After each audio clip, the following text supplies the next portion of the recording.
Bapak, Ibu, Saudara yang dikasihi oleh Tuhan, salam sejahtera dalam Tuhan Yesus Kristus.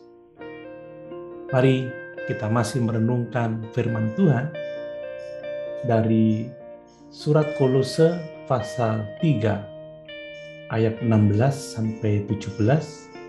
Demikian firman Tuhan.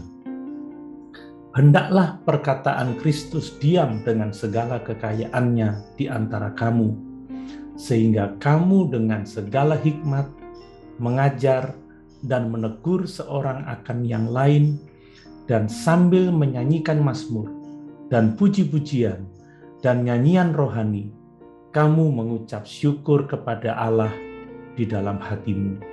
Dan segala sesuatu yang kamu lakukan dengan perkataan atau perbuatan, lakukanlah semuanya itu dalam nama Tuhan Yesus, sambil mengucap syukur oleh Dia kepada Allah Bapa kita.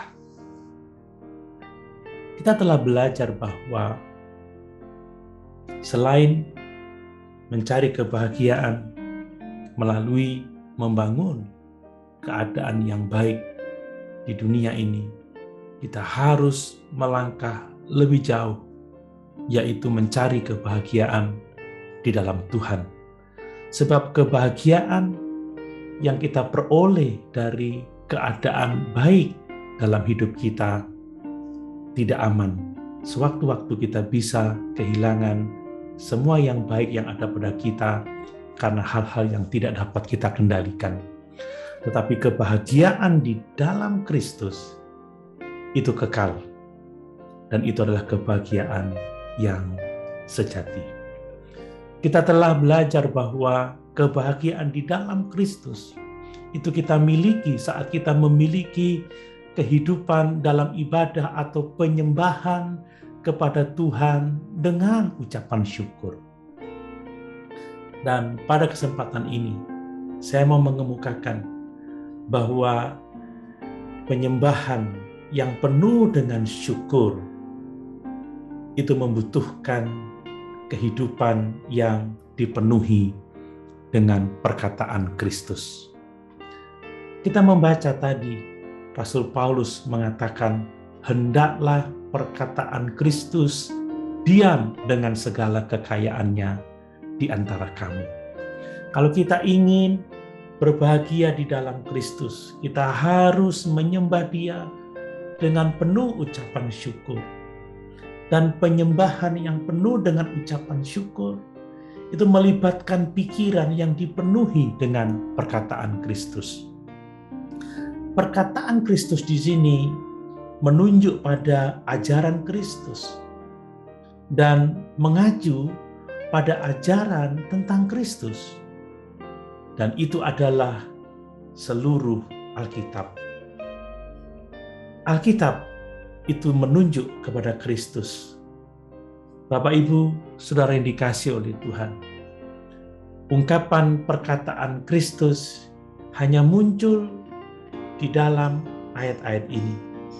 Dan Alkitab adalah perkataan Kristus yang berbicara kepada kita tentang Kristus dan yang akan mengarahkan kita kepada Kristus sebagai juru selamat dan Tuhan. Rasul Paulus berkata bahwa kita harus membiarkan perkataan Kristus diam dengan segala kekayaannya di dalam diri kita. Kekayaan menyiratkan kepenuhan dan kelengkapan firman Tuhan untuk semua kehidupan. Ketika kita datang kepada Alkitab, kita datang kepada harta yang tidak ada habis-habisnya. Ini seperti alam semesta.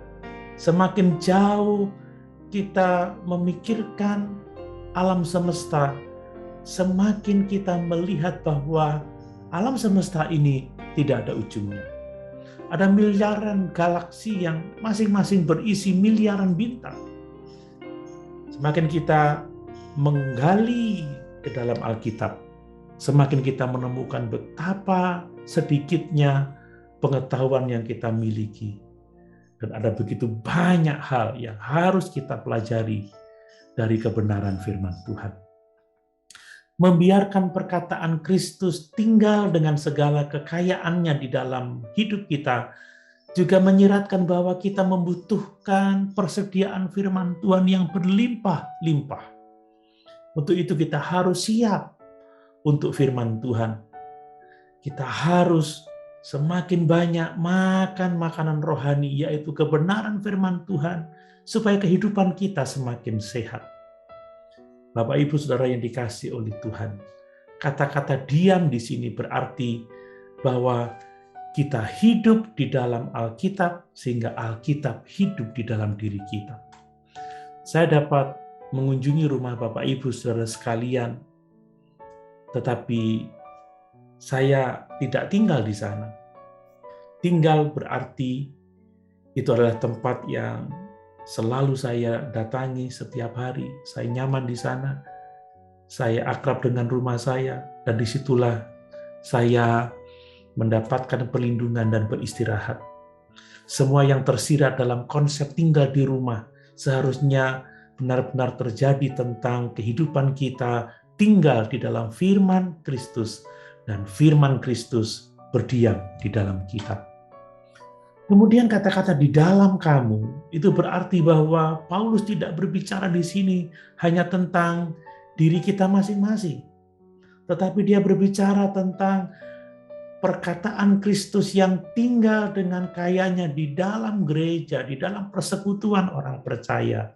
Kamu di sini menunjuk kepada kata jamak, yaitu kalian. Kita harus saling mengajar dan menegur.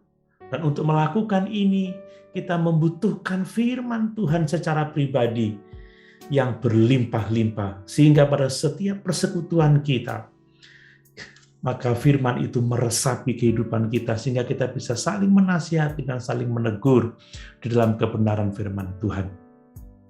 Kita saling mengajar dan menasihati satu sama lain, baik melalui firman Tuhan maupun melalui puji-pujian yang sehat secara pengajaran.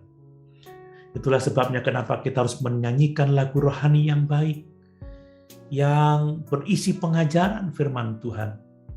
Jadi baik dari mimbar maupun persekutuan rumah tangga, kelompok kecil, pendalaman Alkitab, atau dalam percakapan pribadi kita sehari-hari, kita harus menyampaikan itu melalui pujian, bahkan firman Kristus ada di dalam diri kita, sehingga kita dengan bijaksana dapat melakukannya, baik itu secara pribadi maupun bersama dengan orang lain.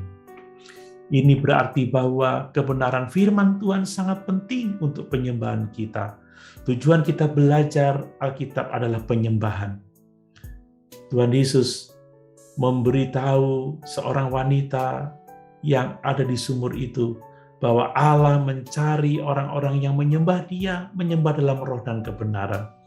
Kita tidak dapat menyembah Tuhan dalam kebenaran kecuali kita mengenal siapa Dia, sebagaimana Dia dinyatakan dalam firman-Nya.